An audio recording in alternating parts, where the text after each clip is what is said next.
I was only 14 when I realized nobody was coming back for me. My name is Adriana.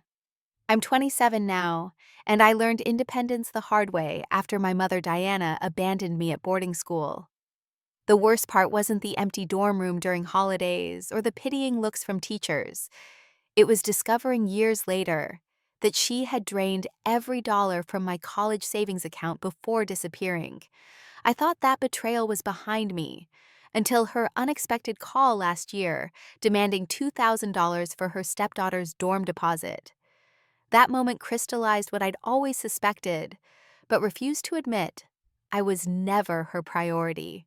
Before I share what happened next, let me know where you're watching from in the comments. And if you've ever had to protect your boundaries with family, hit subscribe because this story might give you the strength you need. Growing up home was a small two-bedroom apartment on the outskirts of Seattle. It wasn't fancy, but my mother Diana made it feel special. The faded blue couch had a permanent dip in the middle, and our kitchen table wobbled unless you stuck a folded napkin under one leg. But it was ours. I remember watching her get ready for her waitressing shifts, applying mascara carefully in our bathroom mirror with its flickering light. "Someday we'll have a house with a garden, Adri," she'd promise, while braiding my hair before school. "Just you and me against the world." My father was never in the picture. According to Diana, he vanished before I was born. Nothing but a name on my birth certificate. She never spoke badly about him, just said he wasn't ready for a family, and that was that. When I was between 5 and 8, those were our golden years. Diana worked double shifts at 2 different diners, but somehow still had energy to build blanket forts with me on her rare days off. We'd make pancakes shaped like animals on Sunday mornings, and she'd help me with math homework at night, even when her eyes were heavy with exhaustion. "I'm saving up," she'd tell me proudly. "One day I'll go back to school and become a real estate agent. Then we'll have weekends together and vacations too." I believed every word. Diana wasn't just my mother. She was my hero, fighting against impossible odds to give us a better life. Everything changed when Robert entered the picture. I was 9 when Diana brought him home for dinner. Tall, with salt and pepper hair, and a booming laugh, he worked in commercial real estate, the very field my mother dreamed of joining. "Adriana, isn't it wonderful?" Diana whispered while Robert used our bathroom. "He knows everyone in the business. He could help me get my license." At first, Robert seemed great. He brought me books about strong female characters and took us both out for ice cream. He listened intently when Diana talked about her dreams, nodding encouragingly. "You're too smart to be slinging hash browns forever," he told her, squeezing her hand across our wobbly table. But subtly imperceptibly, Diana began to change. New clothes appeared in her closet. She started coloring the gray strands in her hair. When Robert suggested she quit one of her jobs to have more energy, I noticed she stopped talking about saving for real estate school. "Robert says I should focus on quality of life now," she explained when I asked about her classes. "He says we deserve nice things after struggling for so long." The "we" increasingly meant Diana and Robert, not Diana and me. When they went out to dinner, I stayed with Mrs. Granger next door. When they talked about weekend getaways, I wasn't included in the plans. "You're getting older now, Adriana," my mother said when I complained. "Don't you want some independence?" I didn't. I wanted my mother back. Robert proposed after 8 months. The wedding was small, just a courthouse ceremony with a dinner afterward at a restaurant too fancy for me to feel comfortable in.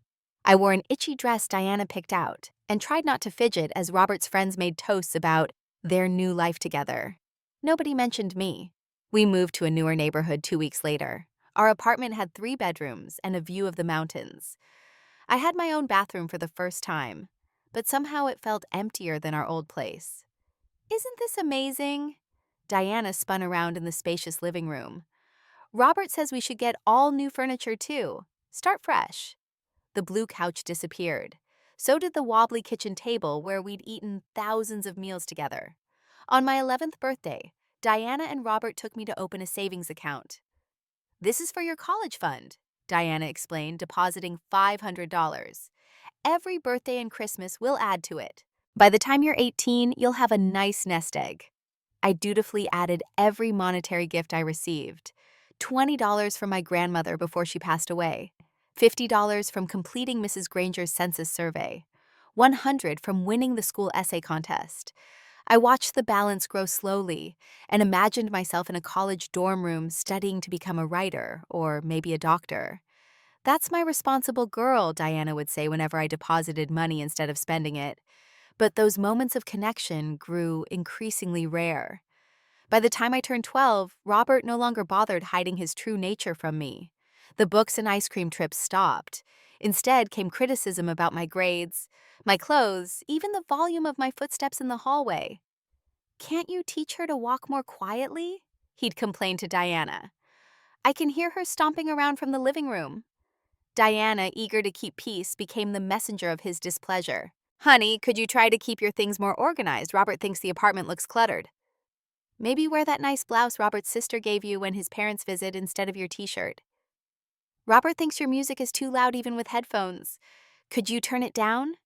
Every time I looked to her for support, she'd give me a pleading glance that said, "Just go along with it."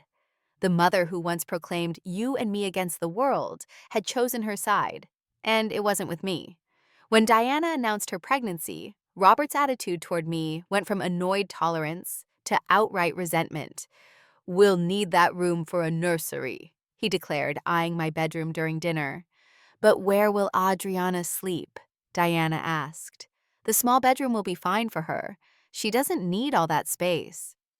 My belongings were moved to the smallest room in the apartment the following weekend. Diana helped half-heartedly, promising we'd make it just as nice, but her mind was already elsewhere, dreaming of the baby to come. Jacob arrived when I was 12 and a half. Diana disappeared into a fog of newborn care and exhaustion. I tried to help bringing her water while she nursed folding the endless stream of tiny laundry, but Robert always found fault with my efforts. "You folded these wrong," he'd snap, unfolding and refolding the baby clothes I just organized. "Don't hold him like that," he'd bark, taking Jacob from my arms.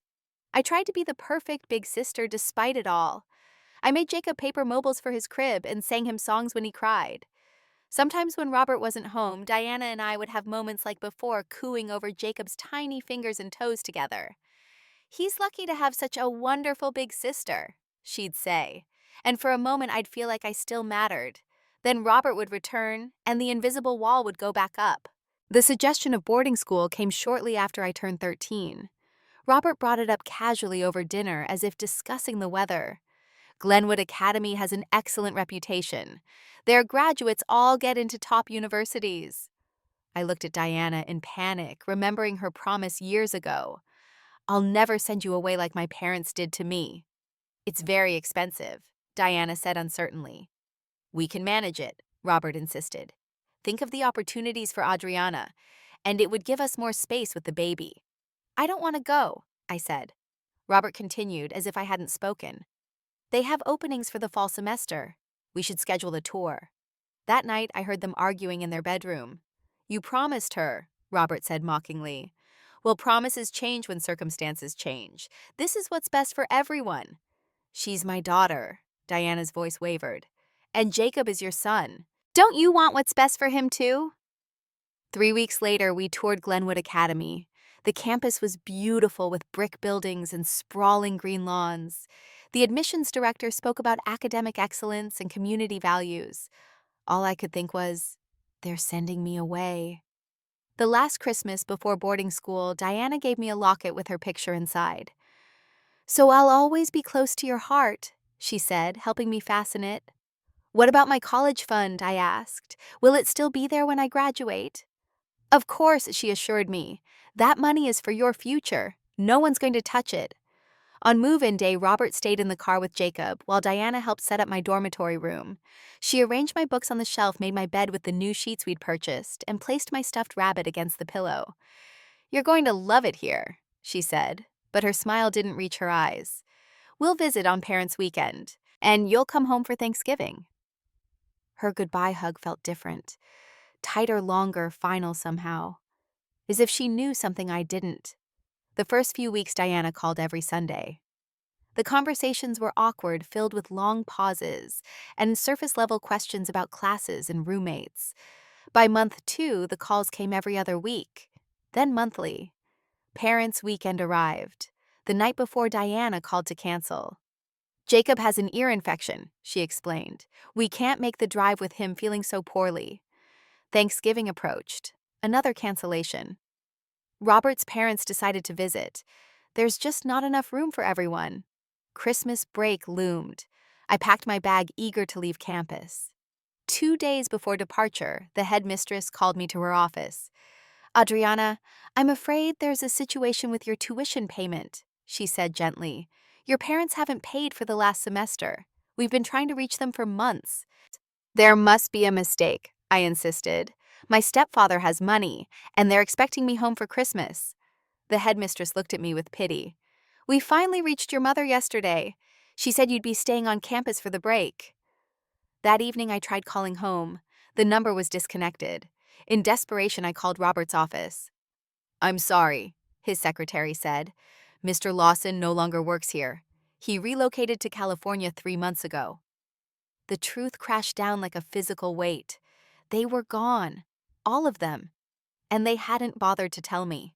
At 14, I learned what true abandonment feels like. It's not just the absence of someone. It's the realization that you weren't important enough to even say goodbye to.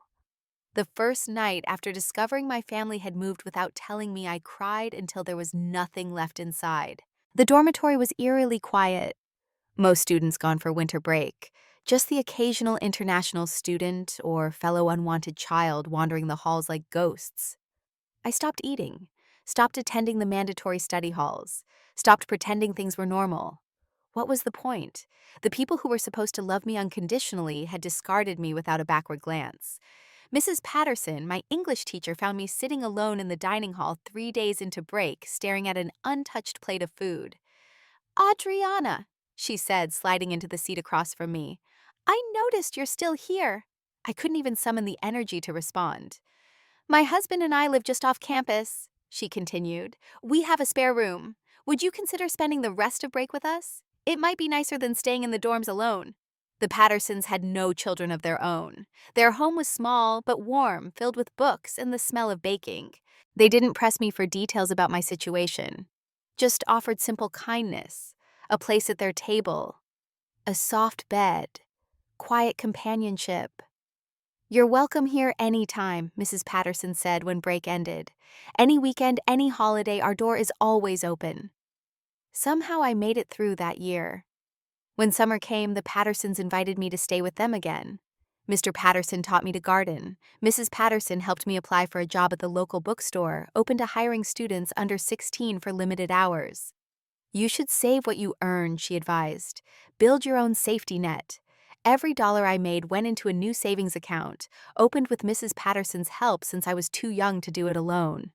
I worked weekends during the school year and full-time during breaks. By 16, I had regular customers at the bookstore who asked for my recommendations. The owner gave me additional hours and responsibilities. At school, I found unlikely friends. Zoe, whose diplomat parents were stationed overseas.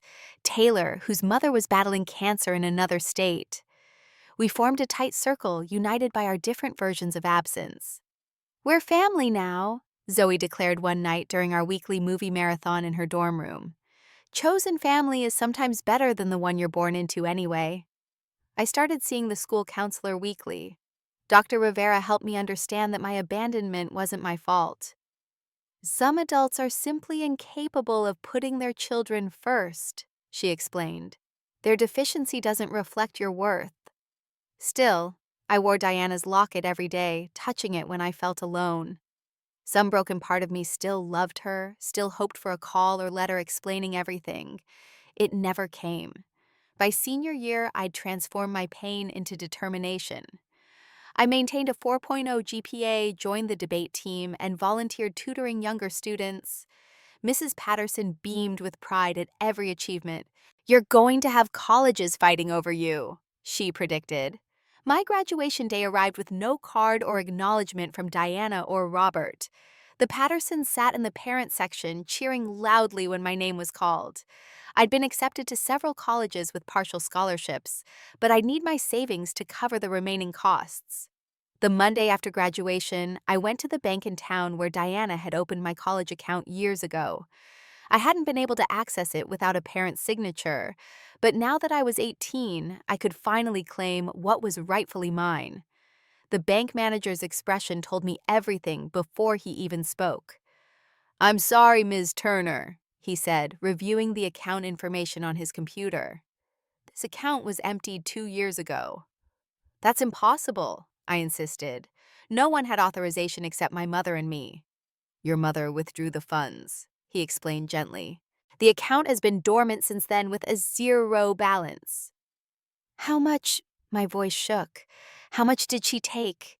He turned the monitor so I could see. $18,500. Every dollar I'd saved since childhood, plus the deposits Diana and Robert had made before deciding I was disposable. "Can you tell when this happened?" I asked. "October 12th, 2 years ago. Right around when they moved to California without telling me. I broke down right there in his office, ugly sobs that I couldn't control. The manager closed his door, brought me water, waited patiently as I fell apart. "Would you like to file a fraud claim?" he asked when I could finally speak again. The thought of pursuing legal action against my own mother was too much to bear. What would that even look like, me in a courtroom pointing at Diana, telling a judge she abandoned me and stole my money? The humiliation would be unbearable. "No," I whispered. "But thank you." I left the bank with my future suddenly uncertain. The modest savings from my bookstore job wouldn't cover what the scholarships didn't. I called the admissions office at my first choice school and deferred enrollment for a year.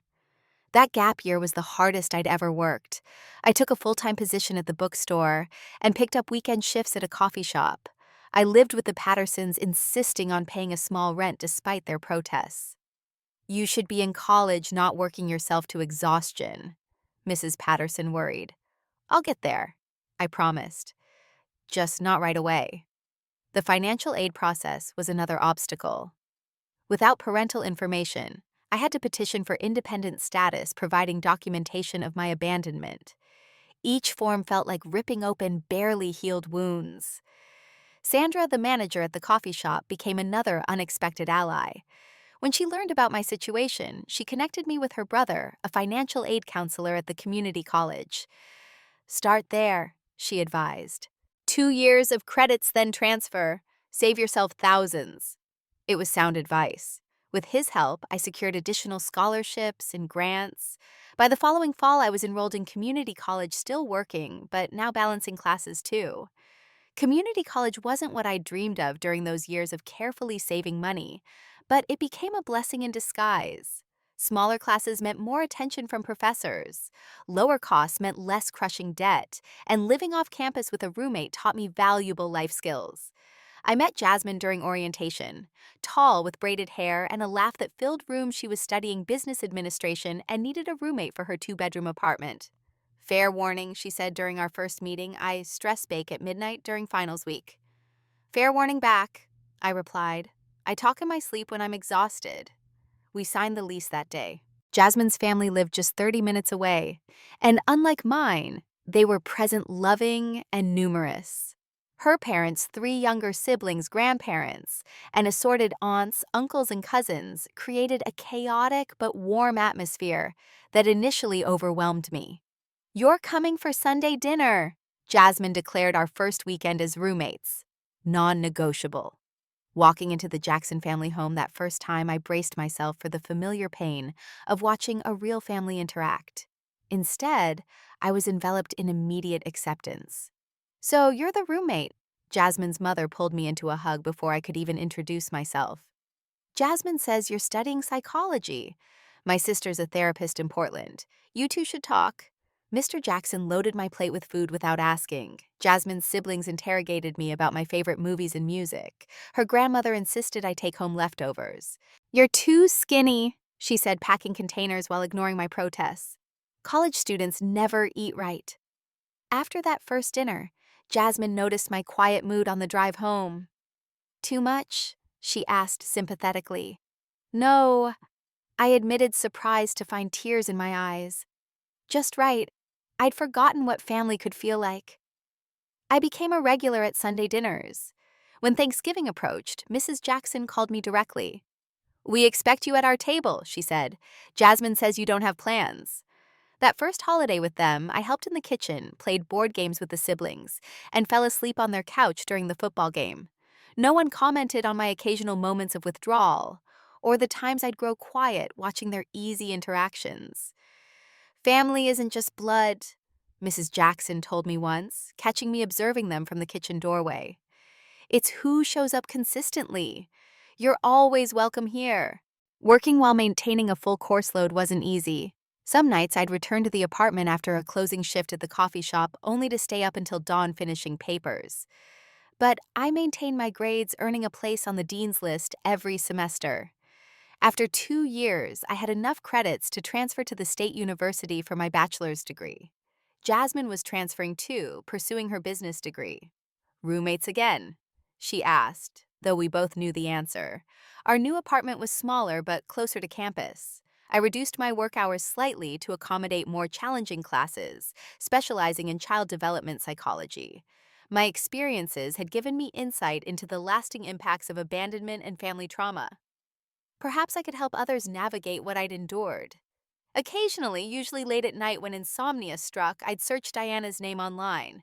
Sometimes I'd find traces of real estate listing with her as the agent, a fundraiser for Jacob's elementary school with her name on the committee.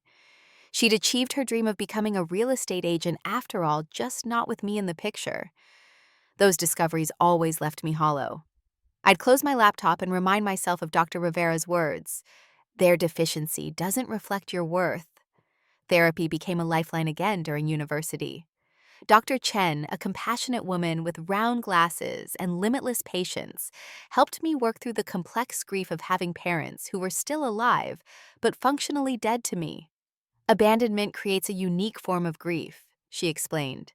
There's no closure, no finality. The possibility of reunion always exists, keeping the wound fresh. She encouraged me to write letters to Diana that I never sent, pouring out my anger, confusion, and lingering love onto pages that I later burned in a small ceremony with Jasmine. Release what doesn't serve you, Dr. Chen advised. Keep what helps you grow. Graduation day arrived faster than seemed possible. The Pattersons drove 4 hours to attend sitting with the Jackson family, in a row of enthusiastic supporters. Mrs. Patterson cried when they called my name for the psychology department's Resilience Award, given to a student who overcame significant obstacles. "We're so proud of you," she whispered, hugging me after the ceremony. Standing there surrounded by people who chose to love me, my diploma in hand, I felt a sense of completion that had nothing to do with Diana or Robert. With my psychology degree and experience working with children, I landed an entry-level position at New Beginnings, a nonprofit supporting children in foster care.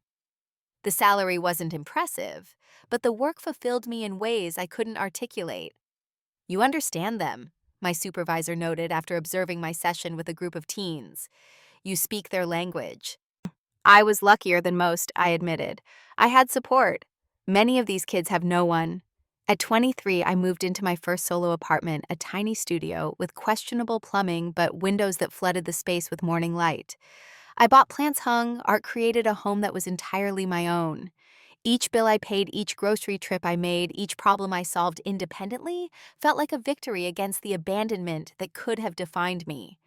Dating proved more challenging than career or education. Trust didn't come easily, and I caught myself testing potential partners unconsciously, waiting for them to disappoint me, so I could say, "See, everyone leaves eventually." Dr. Chen helped me recognize the pattern. You're setting relationships up to fail to protect yourself from being blindsided again.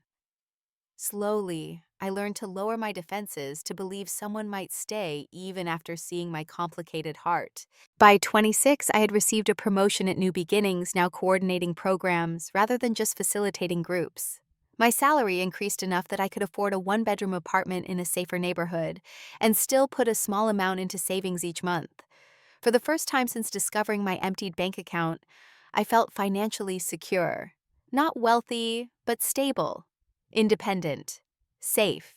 I had no idea that sense of security was about to be challenged by an unexpected voice from the past. It was a Tuesday evening like any other. I'd just returned from work, kicked off my shoes, and was chopping vegetables for dinner when my phone rang with an unfamiliar California number. Probably a telemarketer, I thought, but answered anyway. "Hello." Adriana, is that you? The knife slipped from my fingers, clattering against the cutting board. After 12 years of silence, I would still recognize that voice anywhere. Mom. The word felt foreign in my mouth, a language I no longer spoke. Oh, good, it is you. I wasn't sure if this was still your number. Her tone was casual conversational, as if we'd spoken last week instead of over a decade ago. No acknowledgement of her disappearance. No apology for the years of silence. How did you get this number? I managed to ask, sinking into a kitchen chair. Your college alumni directory online. I've been trying to find you. You're not on social media much, are you? The absurdity struck me speechless. She'd abandoned me at 14, stolen my college savings, and now wanted to chat as if checking an item off her to-do list. Are you still there? She prompted. Yes. My voice sounded distant to my own ears. I'm here. Well, how are you? I heard you graduated with honors psychology, right? My chest tightened. She'd known about my graduation, but hadn't reached out until now. I'm fine, I replied automatically. What do you want, Diana? A small pause, then a forced laugh. Can't a mother call her daughter to catch up?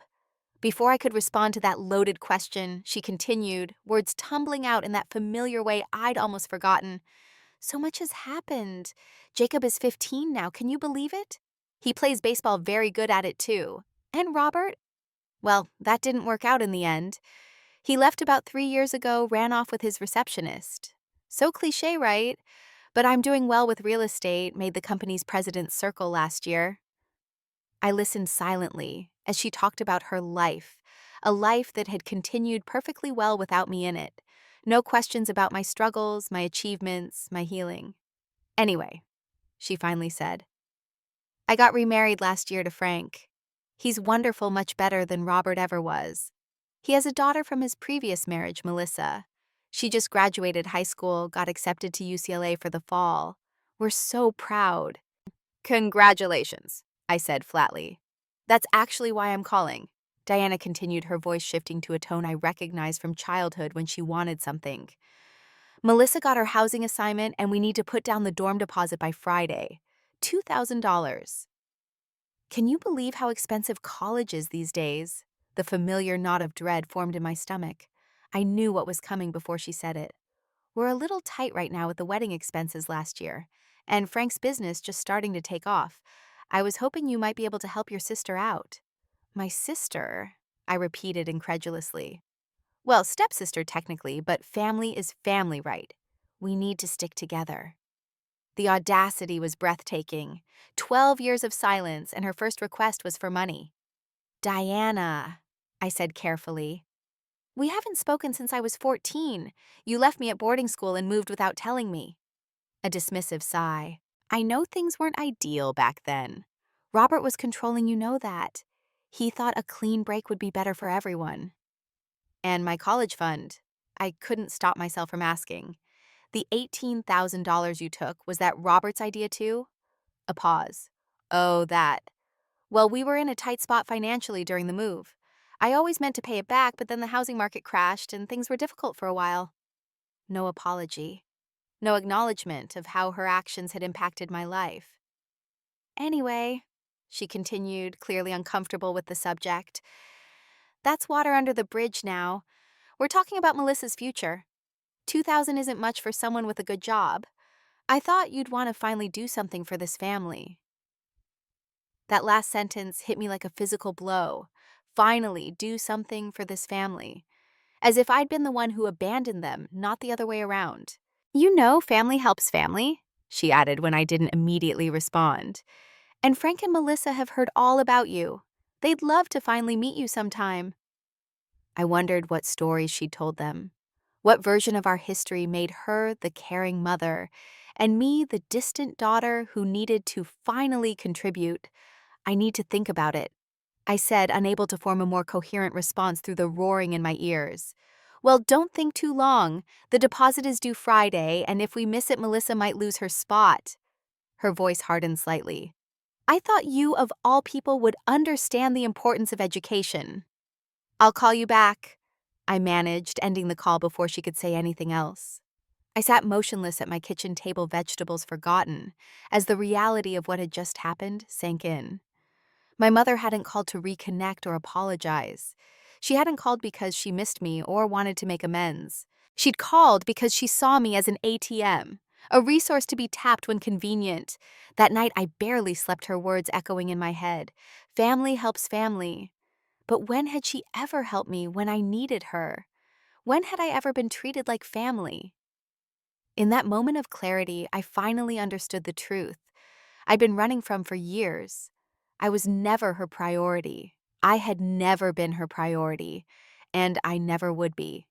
The morning after Diana's call, I woke with a strange sense of calm.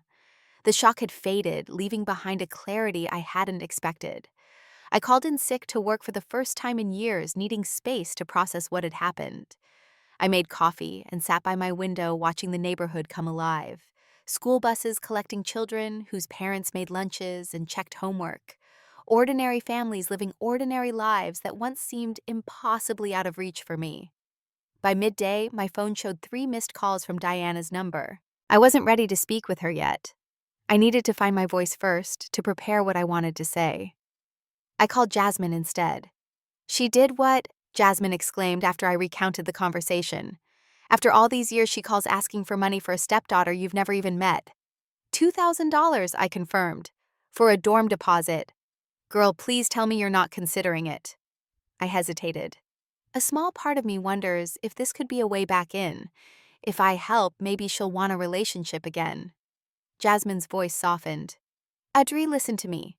People who only reach out when they need something aren't looking for a relationship. They're looking for a transaction.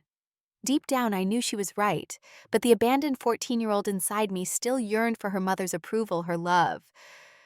What would you do? I asked. I'd call her back and set the record straight, Jasmine said firmly. But whatever you decide, I've got your back. That evening, I sat on my couch with my phone in hand, heart racing as I dialed Diana's number. She answered on the first ring. Adriana, finally. Did you think about what we discussed? The deadline is getting closer. No greeting, no asking how I was feeling, straight to the request for money. I have thought about it, I said, surprised by the steadiness in my voice. But first, I want to talk about the $18,000 you took from my account. Her tone immediately shifted defensive and dismissive. Are you still hung up on that? That was years ago. It was my money, I said. Money I was counting on for college. Money I ended up having to work multiple jobs to replace. Well, Robert and I contributed to that account too, you know. It wasn't all your money. You put in $500 initially. The rest came from my birthdays, holidays, and jobs. You stole from your own daughter, Diana. I didn't steal anything, she snapped. I was your mother. That money was in my name too. And frankly, I don't appreciate your tone. I did what I had to do during a difficult time.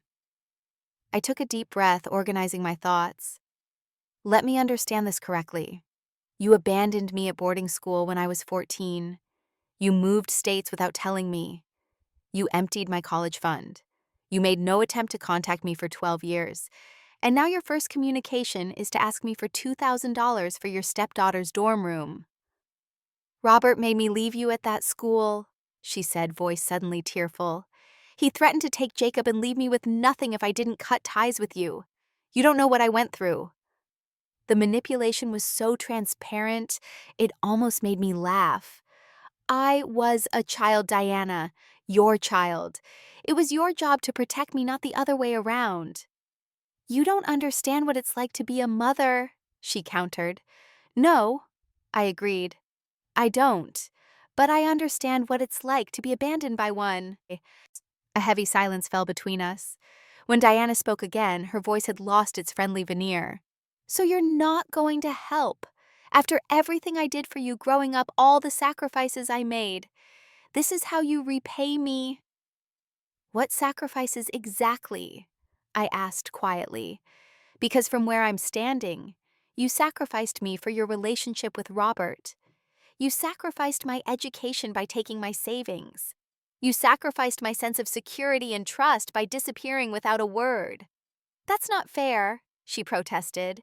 I was a single mother for years before Robert. I worked double shifts to keep a roof over your head. I gave up my youth for you, and I'm grateful for those years, I said honestly.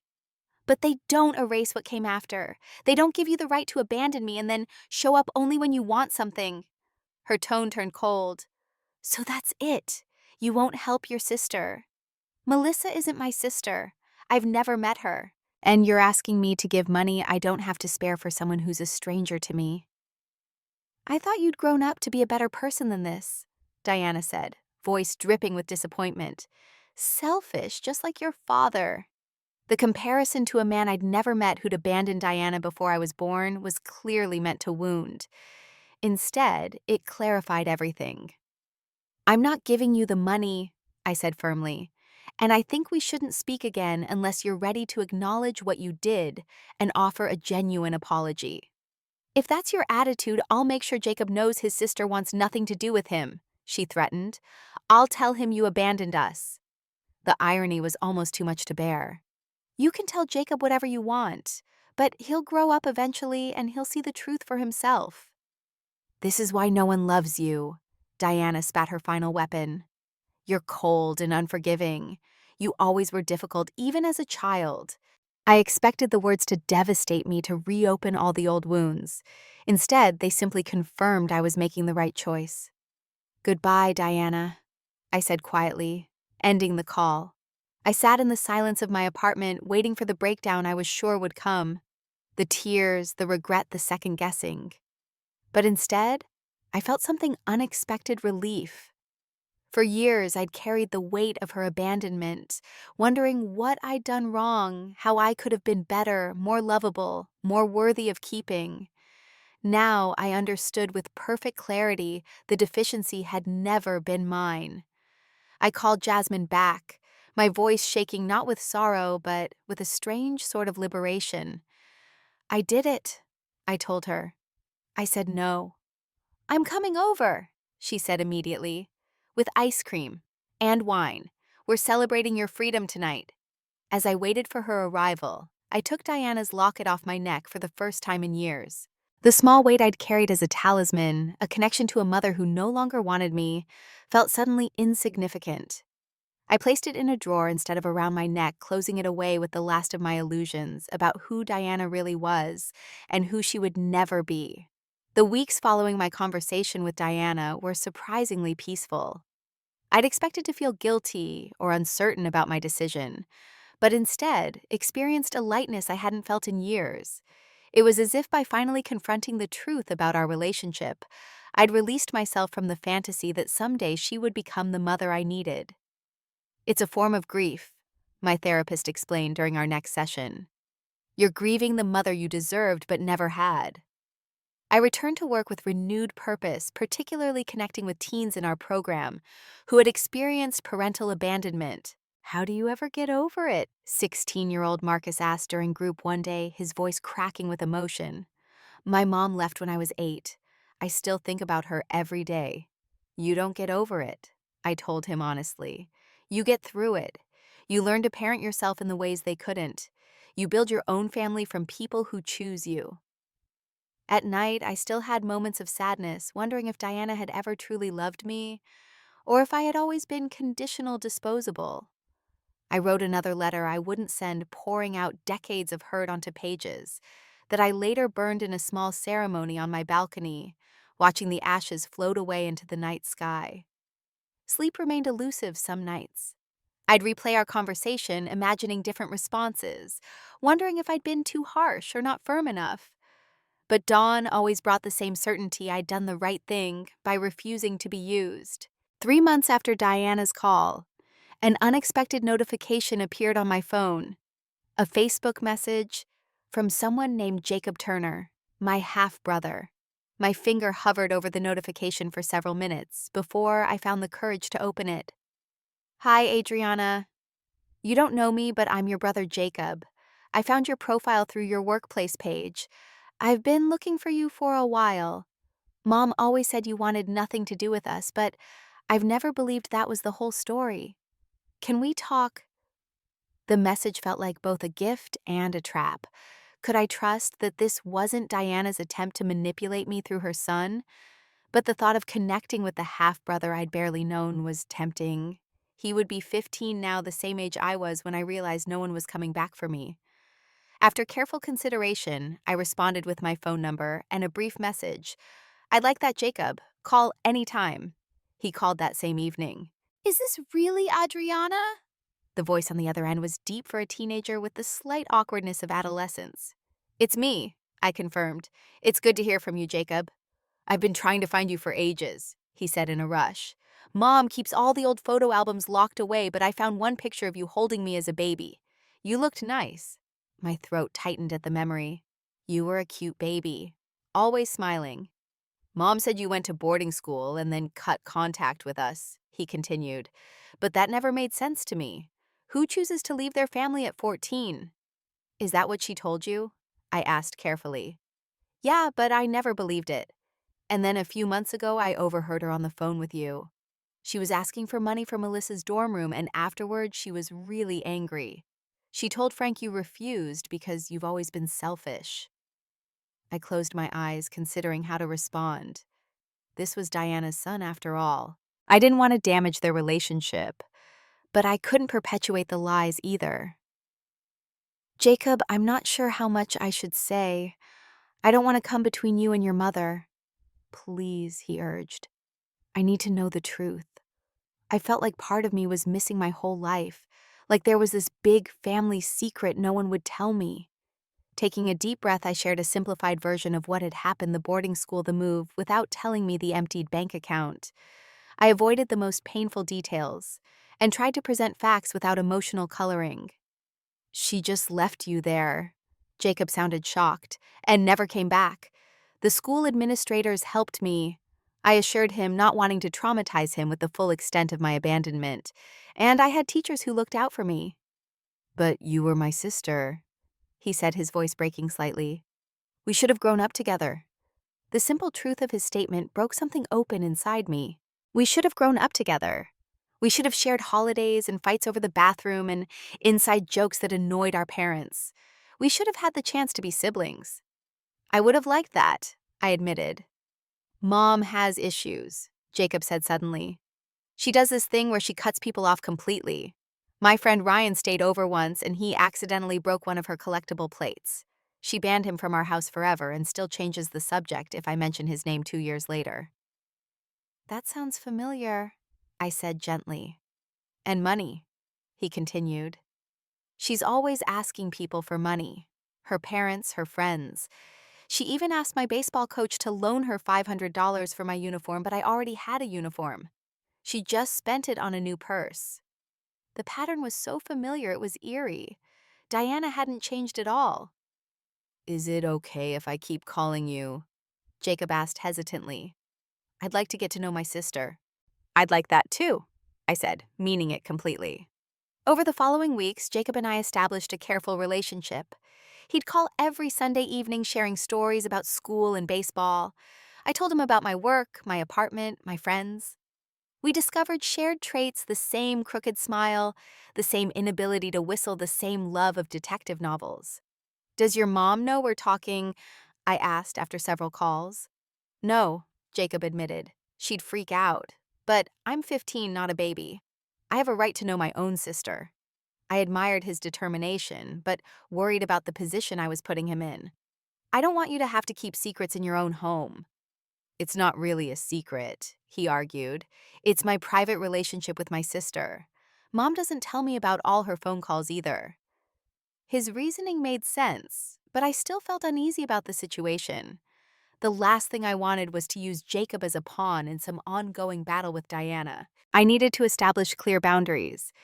"Jacob, I want you to know something important. Whatever happened between your mom and me, that has nothing to do with how I feel about you. I'm really glad we found each other again." "Me too," he said simply. "You're the only person who never lies to me." His words hit hard. At 15, Jacob was already recognizing Diana's patterns, her manipulations, her selective truths. I wondered how long until she pushed him away too. "If things ever get difficult at home," I said carefully, "I want you to know you can always call me, day or night." "Thanks," he said, but I'll be okay. I figured out how to handle mom. Keep my head down, don't ask for much, save my own money where she can't find it. The survival strategies of a child with an unreliable parent. I recognize them all too well. Our conversations continued a bright spot in both our lives. We agreed to meet in person during his spring break, a prospect that both excited and terrified me. Meanwhile, I channeled my renewed understanding of familial trauma into my work. I proposed a new program at New Beginnings, specifically for teens aging out of foster care, helping them develop financial literacy, housing stability, and emotional resilience. This is exactly what our older teens need, my director said, approving the proposal immediately. Who better to develop it than someone who's walked in their shoes? I didn't share my personal story widely at work, but my colleagues understood I had firsthand experience with the issues our clients faced. That lived experience became an asset rather than a burden, allowing me to create interventions that address the real challenges of abandonment and instability. My personal life expanded too. Through a book club Jasmine convinced me to join, I met Michael, a high school English teacher with kind eyes and an easy laugh. Our relationship developed, slowly built on honest conversations about our pasts and presents. My parents divorced when I was 12. He shared on our third date. Dad moved across the country, called on birthdays and Christmas, but was basically a holiday parent. It messed with my head for years. My mother abandoned me at boarding school when I was 14. I offered in return, emptied my college fund, and disappeared. Instead of the pity I'd come to expect, Michael simply nodded. That explains a lot about who you are now. The strength, the independence, the caution.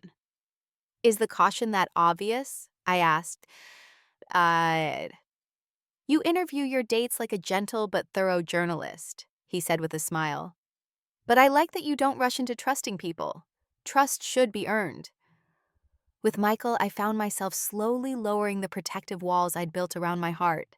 He never pushed for more than I was ready to give, respecting my boundaries, while gently encouraging me to expand them when it felt right. 4 months after Diana's call, I finally felt ready to remove her locket from my drawer and donate it to a local women's shelter. The small gold pendant had represented hope for so long, hope that someday my mother would remember she loved me, would return to claim me, would offer the apology I deserved. Now I understood that hope had been an anchor dragging behind me, preventing me from moving forward. Diana had shown me exactly who she was, not just in her abandonment, but in her attempt to use me years later, without acknowledgement or remorse. The journey from abandoned child to strong, independent woman hadn't been linear or easy. There were still days when the old pain resurfaced, when I questioned my worth or my ability to maintain relationships.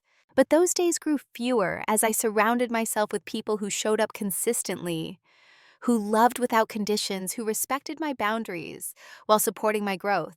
I realized that being a priority in someone's life isn't something you can earn through perfection or achievement. It's a gift freely given by those capable of genuine love. My mother had never been capable of that kind of love, but many others in my life were.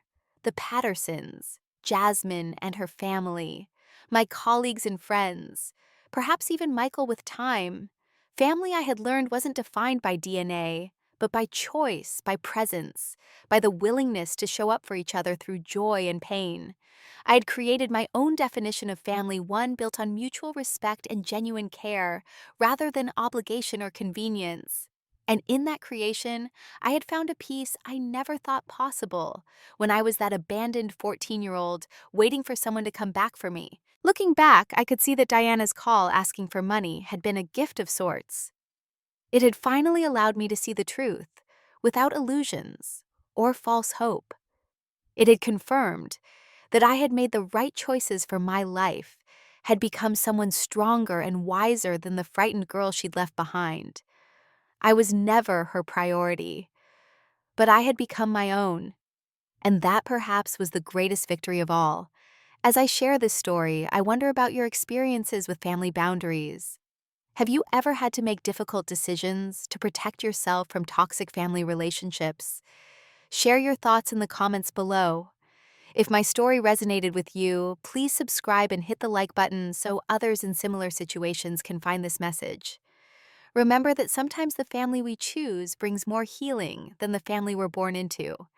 Thank you for listening to my journey, and I wish you strength in creating the boundaries that protect your peace.